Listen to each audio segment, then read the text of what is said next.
দায়িত্বে যিনি আছেন তাকে কল দিয়েছি, সে বলে যে আমি তো তাদেরকে পচা মাংস রান্না করতে বলিনি। এখন হচ্ছে প্রক্টোরিয়াল টিম থেকে 2 জন আসে, আমরা দেখবো যে তারা কি করে, তারা কি জরিমানা করে সেটা প্রক্টর স্যারের উপর ছেড়ে দিলাম। ডাকসুর দায়িত্ব ছিল এটা সবার সামনে দেখানোর, আমরা সেই দায়িত্ব পালন করবো। ভাই এই মাংসটা দেখেন, ওনারা প্রথমে অস্বীকার করছে যে এইটা পচা মাংস।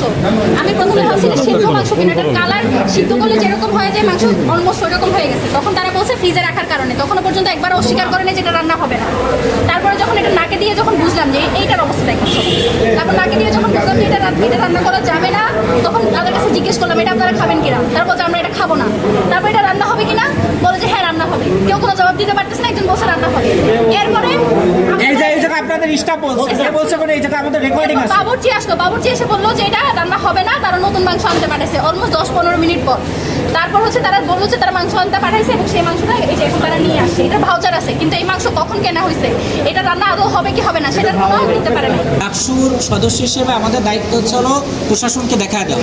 আমরা দেখা দিয়েছি, এমনকি আমরা প্রশাসনের যে প্রক্টর টিম সাইফুদ্দিন স্যার তাকে ফোন দিয়েছি, তিনি আরও অ্যাসিস্ট্যান্টের নাম্বার দিয়েছিলেন, তাকেও ফোন দিয়েছি।